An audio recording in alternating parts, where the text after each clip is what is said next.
ఈరోజు మీ ప్రియతమ నాయకుడు మీరందరూ ఆశీర్వదించి కనిపించిన మీ ఎమ్మెల్యే బిఎల్ఆర్ గారి ఆహ్వానం మేరకు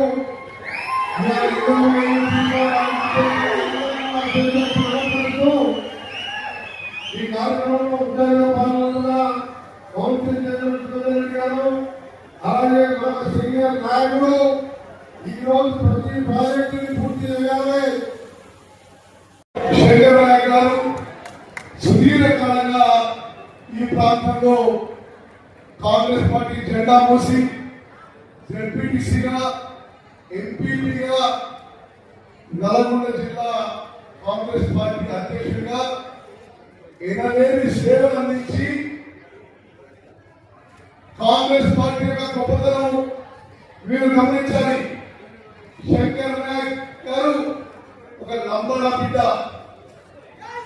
మనందరి నాయకుడు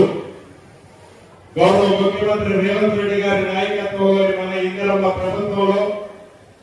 ప్రభుత్వం తెచ్చుకున్న తర్వాత గడిచిన ఈ సంవత్సరంలో ఏమేమి అద్భుతమైన కార్యక్రమాలు చేశామో ఇంతకుముందు ఆ సాయంత్రం ఇతర మంత్రులు చాలా సుదీర్ఘంగా చెప్పడం జరిగింది. సాధించుకున్న తెలంగాణ రాష్ట్రంలో ఆనాటి ప్రభుత్వం 10 సంవత్సరాలు పరిపాలించినప్పుడు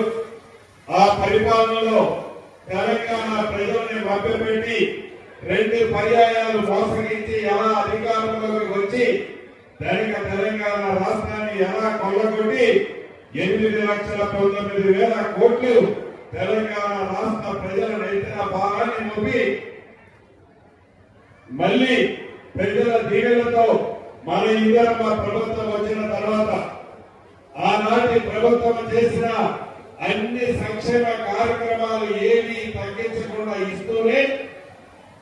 నెలకి ఆనాటి ప్రభుత్వం చేసిన అసలు నిధి 6,500 కోట్లు కడుతూ